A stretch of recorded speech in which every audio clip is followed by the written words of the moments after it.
चुनाव से पहले पहले हम संपूर्ण कर ले रहे हैं। तो बिहार हमारा अग्रसरिका की भूमिका निभा रहा है इस सप्तशक्ति संगम के लिए।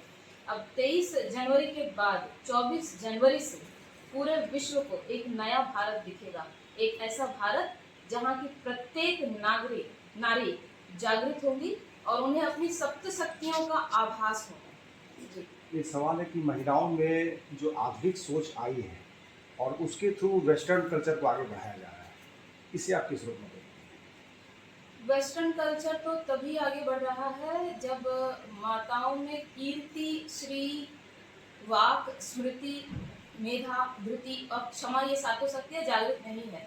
उन्हें यह आभास ही नहीं है कि हमारे जो संस्कृति है, भारतीय सभ्यता संस्कृति कितनी ऊंची है। तो ये एक वातावरण निर्माण होगा सप्तशक्ति संगम में, और इन सातों शक्तियों की जागृति के बाद उन्हें ये पता चलेगा कि हमारी संस्कृति सबसे पुरातन है और सबसे ऊंची है। तो वो स्वाभाविक है कि जो पश्चिमी सभ्यता के प्रति उनका रुझान है वो कमेगा और वो एक तरीके से भारतीय सभ्यता संस्कृति की प्रचारिका बनकर सामने आएंगे। जो आज मॉडर्न कल्चर चल रहा है और उसमें आज़ादी का मतलब वो ड्रेस को लेकर आज़ादी और बस ये सब सीमित होकर के रह गई है, सोच उनकी वही मतलब मॉडर्न कल्चर की है। तो इसको कैसे चेंज किया जाएगा? सोच मॉडर्न होना बहुत अच्छी बात है, किंतु सोच में विकृति आना ये बुरी बात है। यदि हम अपनी सभ्यता को समझते हैं सही से तो हम समझेंगे कि हम इस देश की, इस राष्ट्र की नारी हैं जहाँ की माताओं को सबसे ऊपर रखा गया। आपने भी कहा यत्र नारीषु पूज्यते रमन्ते तत्र देवता। तो हमारी संस्कृति ये कहती है जहाँ नारियों का सम्मान होता है, पूजा जाता है, देवता वही निवास करते हैं। और हमारी सभ्यता में जो हमारी भूषा है वो कभी वैसी नहीं है जैसे पश्चिमी देशों में है। तो भाषा, भूषा, भवन, भोजन, भ्रमण हम अपनी संस्कृति के अनुसार करें, ये अत्यंत आवश्यक है। और पश्चिमी सभ्यता की ये बात जो आपने कही ड्रेस को लेकर, मैं इसे बिल्कुल भी सही नहीं मानती, क्योंकि मेरे लिए मेरी संस्कृति सबसे ऊंची है। और भारतीय नारी की जब हम सोचते हैं, सोच ध्यान में आता है तो वो हमें साड़ी में ही दिखती है, जो हमारा भारतीय वेश है। और आज भी हम देखेंगे सप्तशक्ति संगम में हम सभी माताएं साड़ी पहनी हैं, और साड़ी में जितनी सुंदरता दिखती है उतनी सुंदर नारी किसी अन्य वस्त्र में नहीं दिखती। यही कारण है कि पूरा विश्व अब हमारे जो साड़ी है इसको अपना रहा है। मतलब हमारे तरह से सजने का प्रयास बाहर की महिलाएं कर रही हैं, और ये दुख हमारा कि हम पश्चिमी देशों के प्रति हमारा झुकाव ज़्यादा हो रहा है और वैसे कपड़े हम पहनना चाहते हैं। मैं डॉक्टर पूजा, सप्तशक्ति संगम की क्षेत्रीय संयोजिका।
यहाँ एकत्रित हुए हैं।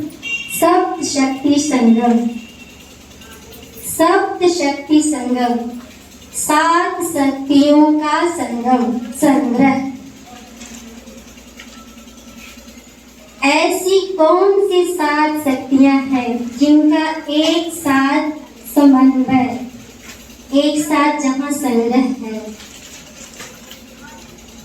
जो श्री कृष्ण ने हमारी सृष्टि को चलाते हैं। भगवान श्री कृष्ण से नारद जी ने पूछा, हे ईश्वर, अभी तो आपके समक्ष में जो भी प्रिय अप्रिय घटनाएं हो रही हैं उनको आप चला रहे हैं, देख रहे हैं, लेकिन जब आप इस सृष्टि में नहीं होंगे तो कौन देखेगा?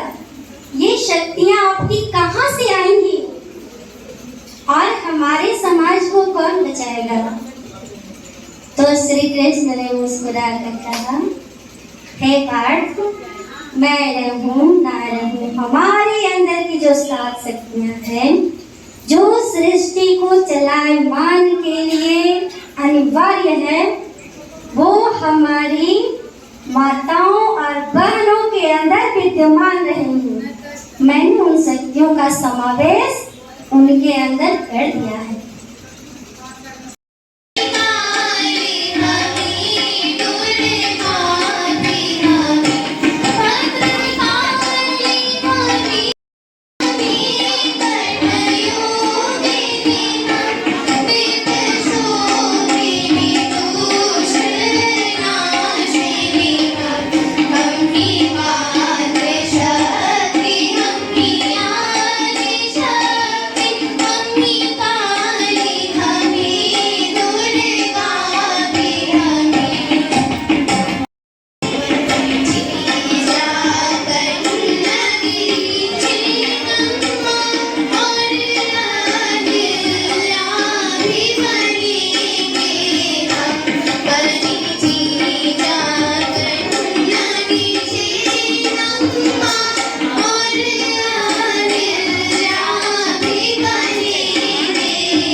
फिर से विश्व हमारी तरफ हमारी रीति नीति परंपरा और संस्कृति से आकर्षित होकर के देख रहा है। ये भारत का चरित्र है। कुटुंब पर ध्यान नहीं देंगे तो जीवन सार्थक कैसे बनेगा? हम कहाँ रहते हैं, हमारे आसपास कौन रहता है, हमारे पड़ोसी कौन है, उनके सुख दुख क्या है, किसके साथ क्या चल रहा है, कहाँ हम सहायक हो सकते हैं, समाज में हम अपना कहाँ योगदान दे सकते हैं, इसके प्रति हम सबको जागरूक होना। पहले जमाने में दूर दूर तक पता होता था कि पूरे गांव में कौन कहाँ किससे क्या बात कर रहा है, ये सबको पता होता था। उससे क्या होता था कि एक बच्चों के अंदर भी होता था कि अगर हमें सड़क चलते कोई टोक देगा तो उसमें बुरा मानने का कोई बात नहीं, वो चाची, वो मामी, वो बुआ, किसी ने कुछ कह दिया तो उस चीज को बुरा कोई नहीं मानता था। आज आप बच्चों को करेक्ट कीजिए तो उनके माता पिता आपसे लड़ने आ जाते हैं। शिक्षक अगर कुछ कह देते हैं तो पेरेंट्स आ जाते हैं अगले दिन, आपने हमारे बच्चों को ऐसा क्यों कहा। तो एक परिवार, एक संयुक्त परिवार जो वसुधैव कुटुंबकम का भारत का ध्येय रहा है कि पूरा विश्व एक परिवार है, तो अगर हम सब मिल करके एक साथ फिर हो जाएंगे तो हमारी ताकत को चैलेंज कोई नहीं कर सकता। आज की डेट में हमारे बच्चे हमसे सवाल पूछते हैं तो हम उनको झिड़क देते हैं। क्यों? क्योंकि हमें ही जवाब नहीं पता। जैसे कि हमसे पूछा जाता है, अगर हम बच्चों को कहते हैं कि इस दिन बाल नहीं धोना है, शाम में नाखून नहीं काटना है, ये मत कीजिए, वो मत कीजिए, उसको जवाब देने की क्षमता भी हमारे अंदर होनी चाहिए। शिक्षित करना हमारा काम है, सिर्फ रोक टोक से काम नहीं चलेगा। अगर हम सिखाएंगे नहीं तो बच्चों को, नई पीढ़ी को देंगे क्या? हमें जो हमारी माताओं ने सिखाया, हमारे बड़ों ने सिखाया, उसे हमें अगली पीढ़ी को देने की एक बहुत बड़ी जिम्मेदारी। सामूहिक परिवार या कहिए संयुक्त परिवार क्या है? संयुक्त परिवार मतलब कई पीढ़ी के लोग एक साथ एक छत के नीचे रहते हैं, सभी संसाधनों का मिल के उपयोग करते हैं, एक दूसरे के सुख में, दुख में, जरूरत में, चाहे वो आर्थिक हो, मानसिक हो, या कोई त्योहार है, कोई किसी का जन्मदिन है घर में, उसको सब मिल के मनाते हैं। तो एक के लिए सब, सब के लिए एक, उसको हमें लेके चलना। यदि हम मिल के चलेंगे तो हम एकत्रित रहेंगे। अगर हम एकता में जो शक्ति है, बिखर गए हैं आजकल के परिवार, तो कुटुंब प्रबोधन का मूल है कि परिवार को एक बनाना है। जो परिवार बिखर गए हैं आधुनिकता की भीड़ में, आधुनिकता में एकल परिवार होते जा रहे हैं। एकल परिवार में यदि माता की तबीयत खराब है तो खाना कौन बनाएगा, यही एक प्रश्न हो जाता है। बच्चों को स्कूल कैसे भेजेंगे? यही अगर हम संयुक्त परिवार में हो तो कोई एक अगर नहीं भी स्वस्थ है तो उसका रोल दूसरे लोग निभा लेते हैं, घर चल जाता है, पता भी नहीं चलता। तो यही एक चीज है जो हमें अपने बच्चों को सिखाना है। ये कैसे सिखाएंगे? सिखाने के लिए हमें एक नियम अपने घरों में बनाना है कि हम पूरा घर, ऐसे तो रोज बैठना चाहिए, लेकिन रोज नहीं तो कम से कम सप्ताह में एक बार पूरा घर एक साथ बैठ करके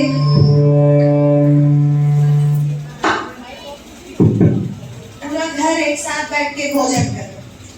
छोटे से छोटा सदस्य, बड़े से बड़ा सदस्य घर का एक स्थल पर बैठ करके भोजन करें। और उस समय कोई शिक्षा नहीं, कोई नियम कानून नहीं, उस समय एक जनरल डिस्कशन है घर में। कोई एक सामाजिक बात उठाइए, कोई दिन भर में क्या हुआ, दिनचर्या, और जनरल हम सबसे बात करें कि सबके जीवन में क्या चल रहा है, बच्चे क्या कर रहे हैं, कौन क्या पढ़ रहा है, कितना अचीव किया है, कहाँ जा रहा है। इस सब को अगर हम बातचीत करेंगे, छोटा बच्चा यदि कोई नहीं भी समझ रहा है तो वो बैठने की आदत, इसको कहते हैं श्रवण संस्कार। बड़ा कोई बोल रहा है तो उसको बैठ के सुनना है। समझ नहीं आ रहा है, डिस्कशन का हिस्सा हम नहीं बन सकते, लेकिन हम बैठ के सुनेंगे तो श्रवण संस्कार पड़ेगा। अच्छी बातें बोलना है, बच्चों को बताना है कि पुरानी कहानियां सुनानी है कि हमारे घर में ऐसे होता था, चाचा ये करते थे, हमारे पिताजी ये करते थे। जब ये कहानियां सुनाएंगे या कोई शिक्षाप्रद कहानी सुनाएंगे, कोई रामायण महाभारत का कुछ हिस्सा लेके सुनाएंगे तो उससे उस समय की हुई बातें सीधा मन में उतरती हैं। उसी के साथ मोबाइल रख देने का एक घर में नियम होना चाहिए कि जिस समय खाना खाएंगे कोई मोबाइल नहीं, कोई टीवी नहीं, हम आपस में बात करेंगे। हम भूल गए कि हमारे आसपास कौन रहता है। मोबाइल से हम दुनिया से पास आ गए हैं, अपनों से दूर हो गए। मोबाइल में बच्चा क्या देख रहा है, इस पर भी बहुत जरूरी है ध्यान देना। बच्चे से पासवर्ड रखते हैं, क्या देख रहे हैं जी, हम देख रहे हैं, तुमको क्या है कहना मम्मी, लेकिन ये नहीं होना चाहिए। हम पारदर्शिता की आदत बच्चों में डालनी है कि हम क्या कर रहे हैं। हमारे पेरेंट्स को सबसे पहले इससे एक चीज होगा, अगर आप इस तरह से नॉर्मल प्लेटफॉर्म पे बच्चों से बात कीजिएगा तो उनको कभी भी कोई परेशानी आपसे शेयर करने में डर नहीं लगेगा। तो इस प्रक्रिया को आगे बढ़ाते हुए मैं पहला प्रश्न आपसे पूछ रही हूँ। मिथिला नरेश की वीर पुत्री जिन्होंने स्वयंवर द्वारा अपने पति का चयन किया और जिन्हें भारत में महिलाओं का आदर्श माना जाता है, वो कौन है? सबसे पहले हमारी बहन है माता सीता सही उत्तर है।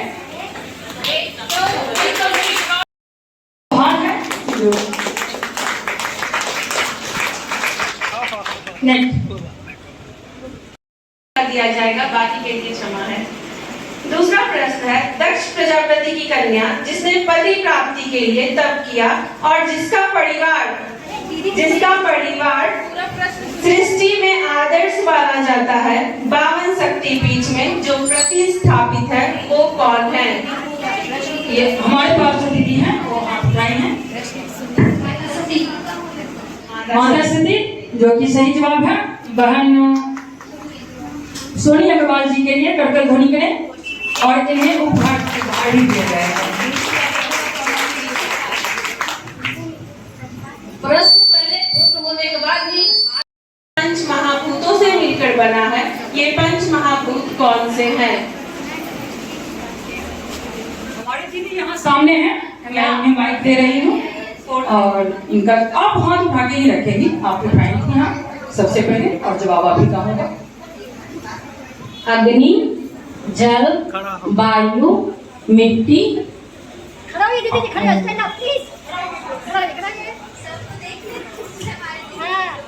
अग्नि, जल, वायु, मिट्टी।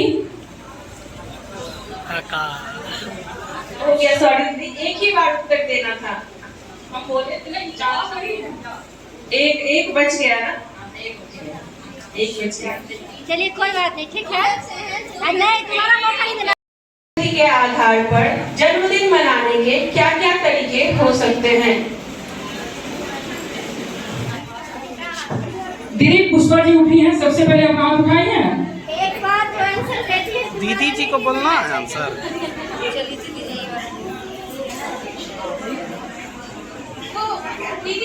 हेलो, जन्मदिन के अवसर पर बच्चे दीदी जी को अपने नाम का एक पौधा जरूर लगाएं।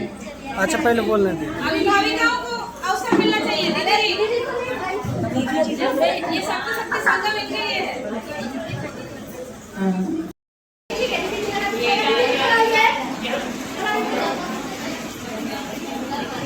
उमाना,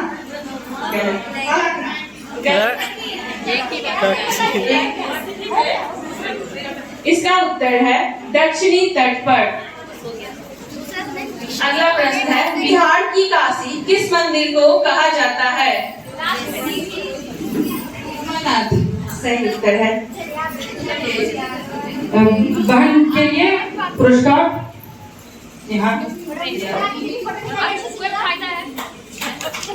कर्तव्य प्रकार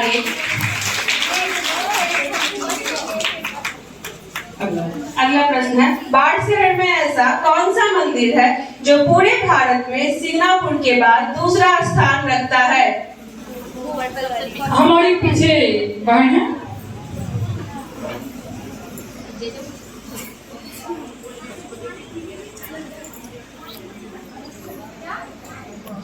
उमानाथ।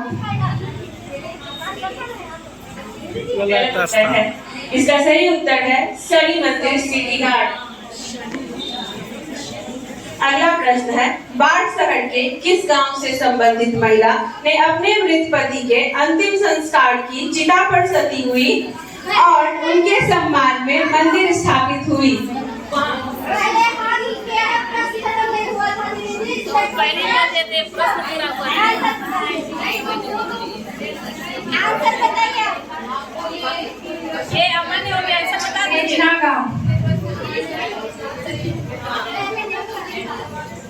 प्रश्न सुनने से पहले ही आपने हाथ उठा दिया, इसीलिए इस प्रश्न को अमान्य किया गया है। अगला प्रश्न है, उत्तर है बेटना।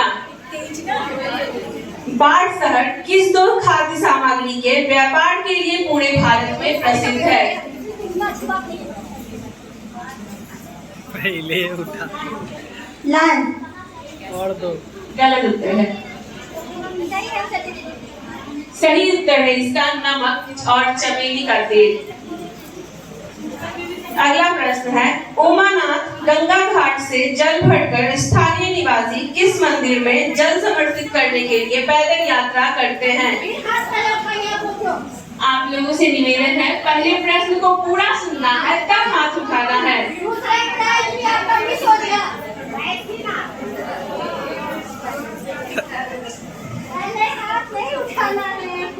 इस प्रश्न को भी अमान्य करते हुए दूसरे प्रश्न की ओर बढ़ते हैं। इसका सही उत्तर होगा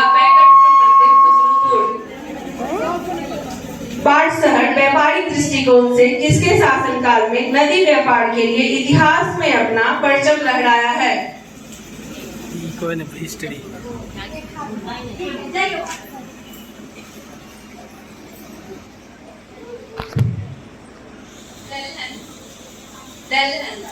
गलत उत्तर है। मैंने शासनकाल पूछा, सही उत्तर होगा मुगल और ब्रिटिश काल में।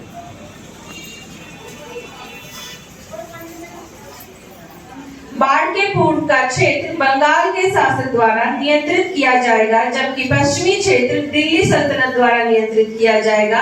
यह किस ईस्वी में तय किया गया था?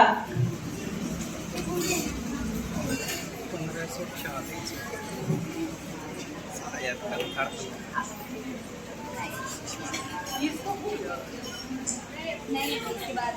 इसका सही उत्तर है 1495।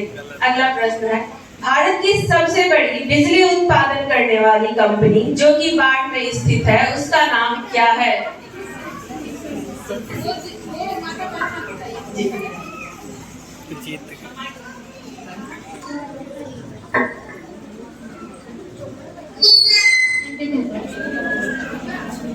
एनटीपीसी वाले। आज का आखिरी प्रश्न है,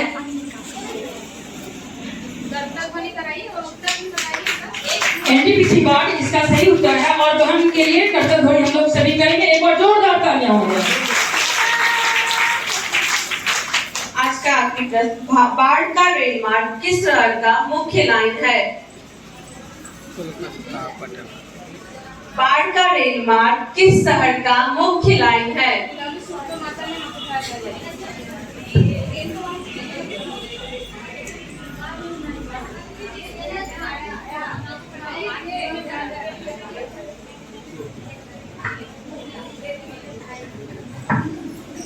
पटना। गलत उत्तर है। इसका सही उत्तर है दिल्ली हावड़ा लाइन। धन्यवाद आज के प्रश्न में भाग लेने के लिए सभी माता। एक बार जो जितने भी बहनें जीती हैं उनके लिए बहुत बहुत धन्यवाद और कर्तव्य ध्वनि से उनका स्वागत करेंगे।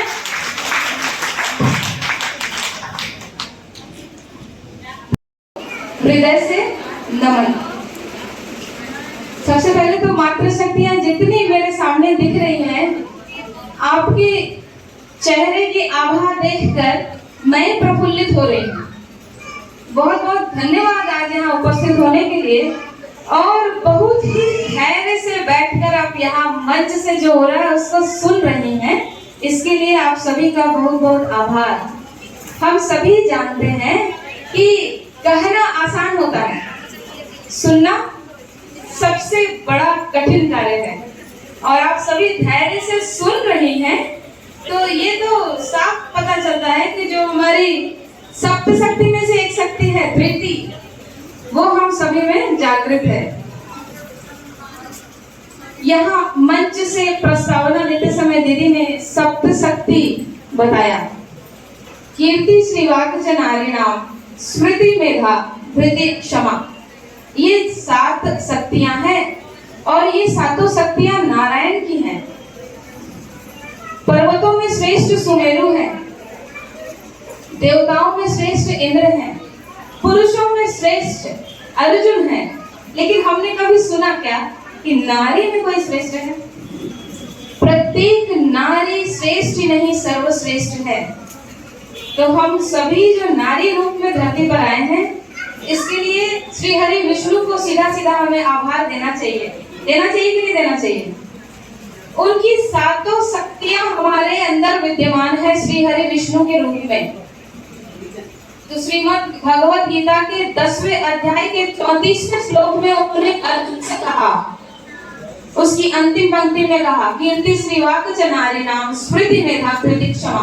ये सातों शक्तियां मेरी है अर्जुन, और मैं इन सातों शक्तियों के रूप में प्रत्येक स्त्री में विद्यमान हूँ।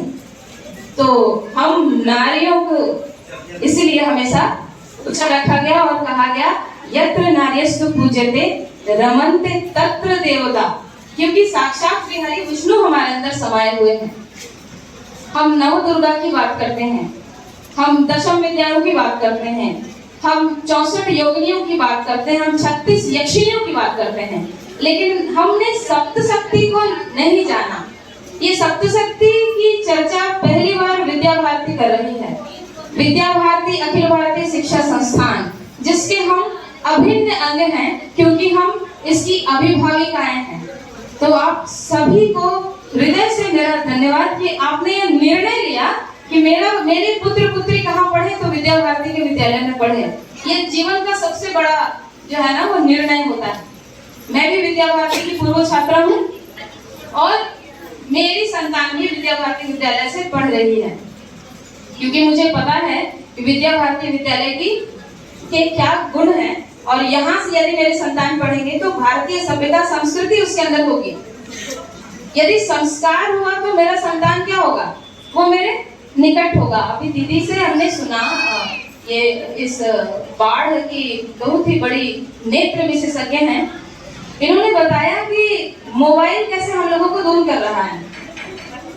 और आज भी जब हम यहाँ आए हैं तो हम सुन तो रहे हैं ध्यान से, पर कहीं ना कहीं फोटो लेने में, वीडियो लेने में व्यस्त हैं। तो सप्त शक्ति जो शक्तियां हमारे अंदर विद्यमान है, उसको जागृत करने का ये बहुत बड़ा मंच है। सप्त शक्ति संगम का मंच बहुत बड़ा मंच है। आज जो वातावरण यहाँ निर्मित हुआ है, इससे पहले मेरी सप्त शक्तियां जागृत हो जाए, स्व का भाव, स्व से आज मैं प्रारंभ करूं और इन सप्त शक्तियों से मेरे सम्मुख, मेरे सामने जो नारी आए, जो बहन आए, जो माता आए, उसकी सप्त शक्तियां स्वतः जागृत हो जाए। इतनी जागृति लेकर हम यहाँ से जाएंगे, ऐसा मेरा आप सभी से आग्रह है। तो प्रस्तावना देते समय भी दीदी ने कहा था रीढ़ की हड्डी सीधी कर लें, क्योंकि इस देश की और अपने परिवार की, अपने समाज की रीढ़ की हड्डी मैं हूँ। मुझ में सप्त शक्तियां हैं, मैं जो हूँ ना, मैं रीढ़ की हड्डी हूँ, इसलिए मेरी रीढ़ की हड्डी क्या होनी चाहिए, मजबूत होनी चाहिए। तो जो बातें दीदी ने बताई पर्यावरण को लेकर, कुटुंब प्रबोधन को लेकर, हम उसका ध्यान रखेंगे। और जब हम उसका ध्यान रखेंगे तो हमारी संतान यशस्वी होगी, हमारी संतान दीर्घायु होगी, क्योंकि श्री हरि विष्णु का साक्षात आशीर्वाद हमें प्राप्त होगा और हमारे संतानों को प्राप्त होगा। ये सप्तशक्ति संगम इसलिए उनका हम हेड है।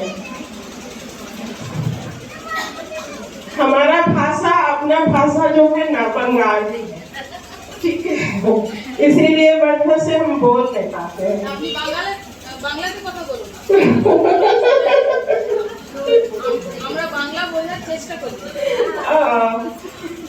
ठीक है, सब कुछ हमको अच्छा लगा। हम एक कविता सुना देते हैं बांग्ला में, क्या सुने? बोलते हैं, थोड़ा भूल जाते हैं लेकिन याद है।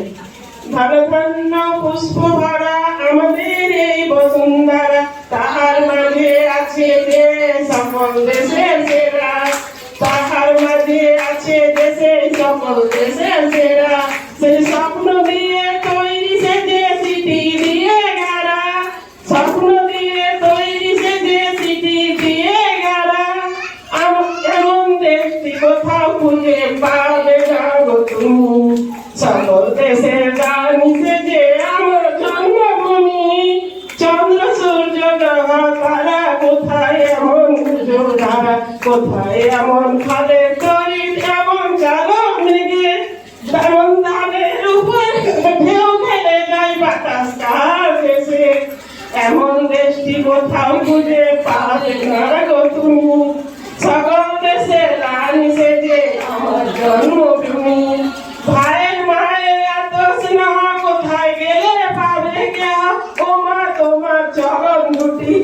থাকে আমার ধরি আমার এই দেশেতে জন্ম যেন এই দেশেতে মরি এমন দেশটি কোথাও খুঁজে পাবে না গো তুমি সকল দেশে রানী সেজে আমার জন্মভূমি।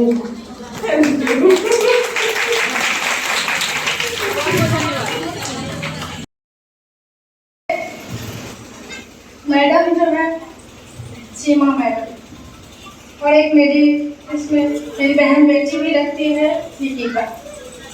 सबके वजह से हम यहाँ आए और बहुत कुछ ज्ञान लेके जा रहे हैं, क्योंकि हम भारतीय नारी सिर्फ घर में चूल्हा चौका बर्तन यही सब करते हैं, लेकिन जब यहाँ आए हैं तो इससे यही ज्ञान हुआ है कि नहीं, घर से बाहर निकलो और निकल के कुछ दुनिया देखो कि सब लोग क्या कर रहे हैं और कुछ सीखो।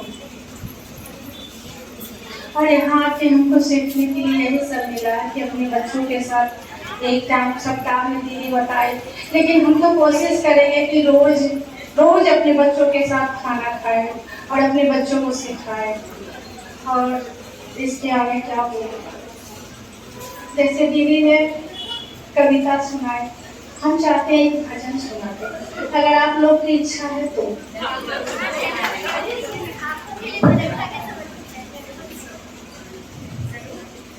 दुनिया से मैं हारा तो आया तेरे द्वार, दुनिया से मैं हारा तो आया तेरे द्वार, यहाँ से जो मैं हारा कहाँ जाऊँगा सरकार, यहाँ से जो मैं हारा कहाँ जाऊँगा सरकार। मेरा तो क्या है, मैं तो पहले से हारा, तुमको पता है मैं सॉरी थोड़ा गड़बड़ा जा रही हूँ क्योंकि पहली बार मंच पर आई, इसलिए मैं फिर से मेरा तो क्या है, मैं तो पहले से हारा, तुमसे ही पूछेगा ये सारा जमाना।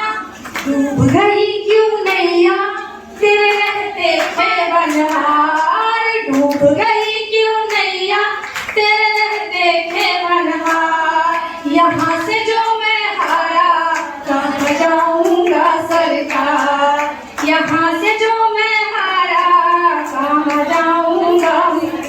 जिस जिसको सुनाया मैंने अपना फसाना, सबने बताया मुझे तेरा ठिकाना, जिस जिसको सुनाया मैंने अपना फसाना, सबने बताया मुझे तेरा ठिकाना। सब कुछ छोड़ के आखिर मैं आया तेरे द्वार, सब कुछ छोड़ के आखिर मैं आया तेरे द्वार, यहाँ से जो मैं हारा कहाँ जाऊँगा सरकार, यहाँ से जो मैं हारा कहाँ जाऊँगा सरकार। धन्यवाद।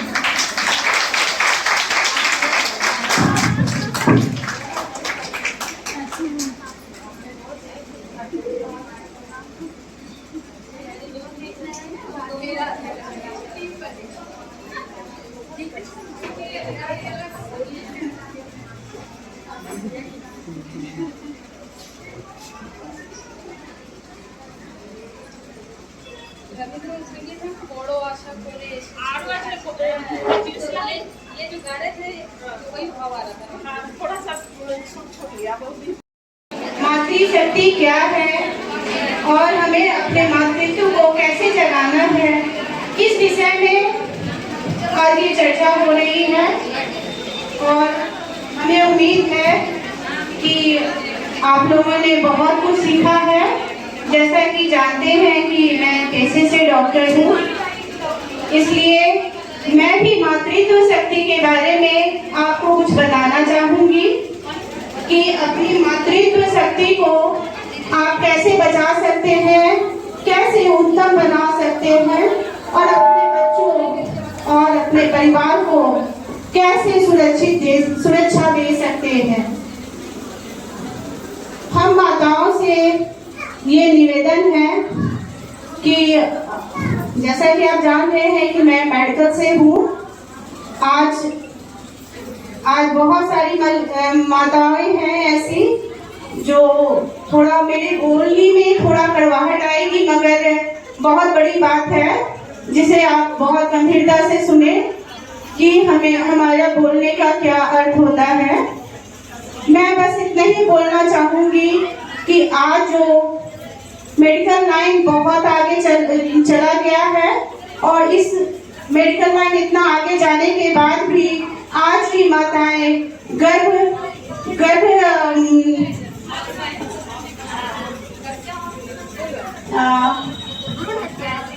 निरोधक दवा खाने के बजाय अपने गर्भ में ही अपने शिशु का हत्या करती है और बहुत बड़ा पाप का भागीदारी बनती है।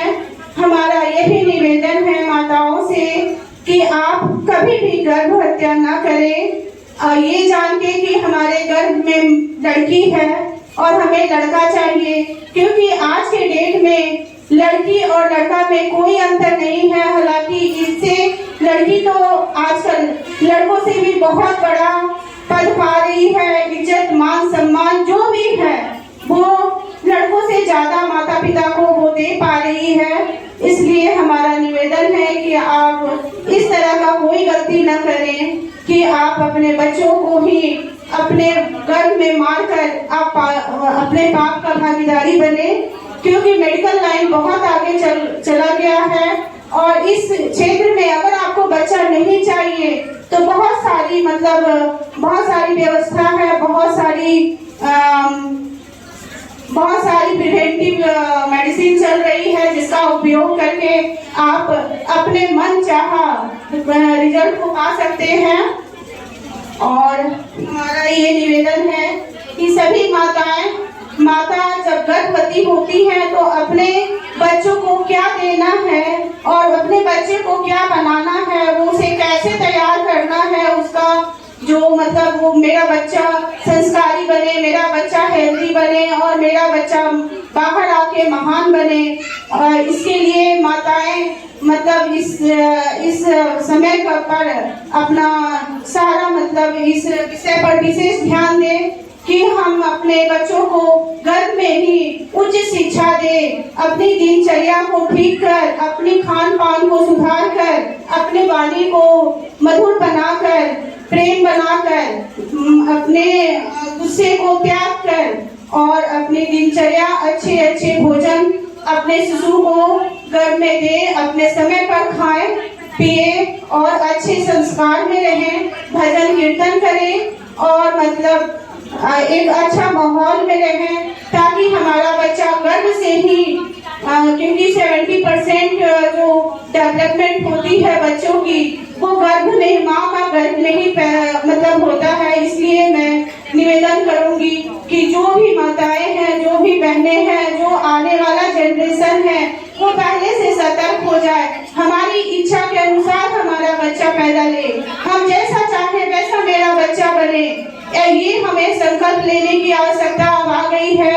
अपनी नारी शक्ति को जगाने का समय आ गया है और हम अपने गलतियों को सुधार करके और एक नए भारत का निर्माण करने का समय आ गया है। अपने बच्चों को भाग्यशाली बनाने का समय आ गया है, हेल्दी बनाने का समय आ गया है और उसे एक सर्वश्रेष्ठ हिंदुस्तानी बनाने का समय आ गया है।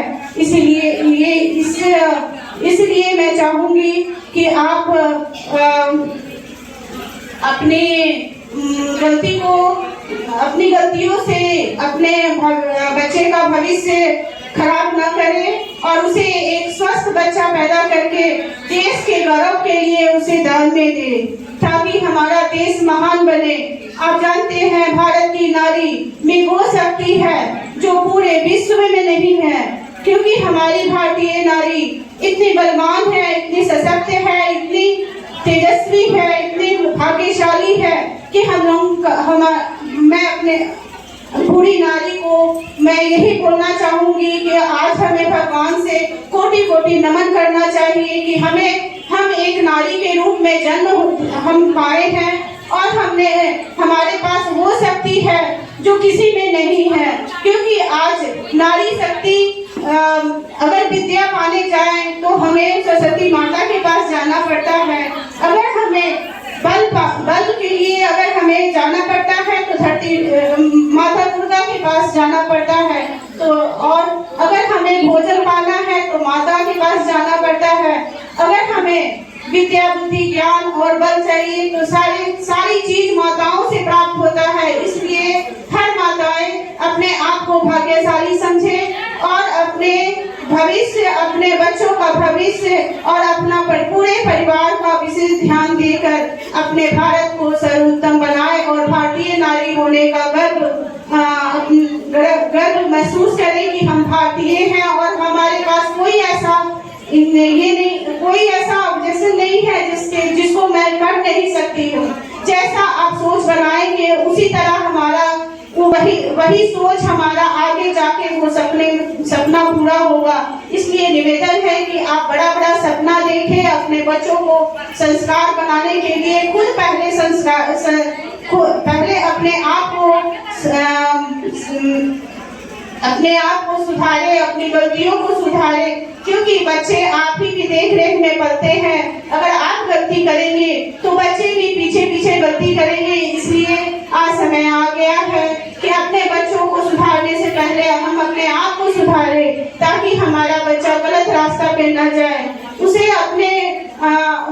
अपने दोस्त की तरह रखे, वो बच्चियों को अपने इतने करीब रखे ताकि वो हर सवाल अपनी माँ से बताए, हर सवाल का जवाब अपनी माँ से पूछे और माँ उसकी सहयोग कर सके ताकि बच्चा भटक ना पाए।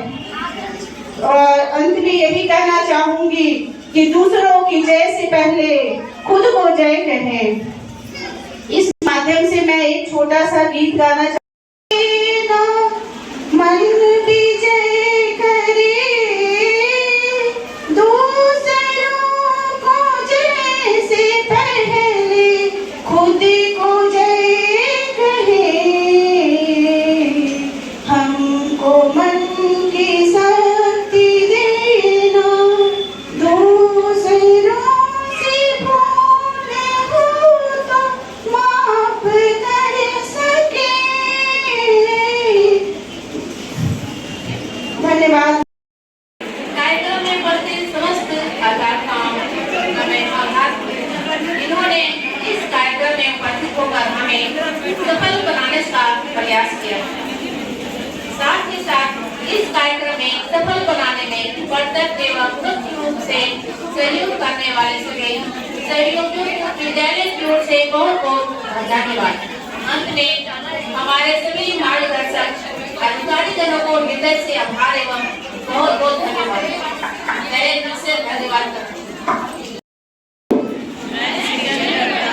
मैं अपने प्रति एवं भारतीय संस्कृति के प्रति गौरव का भाव रखूंगी।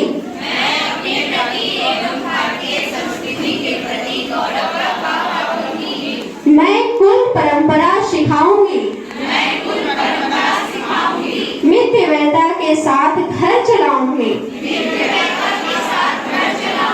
पर्यावरण हितैषी जीवन शैली अपनाऊंगी।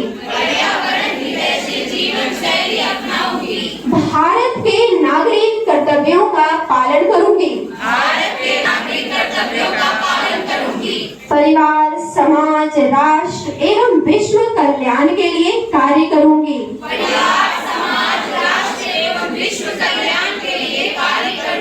मैं अपनी शब्द शक्ति का जागरण करने के लिए संकल्पित हूँ। भारत माता की जय।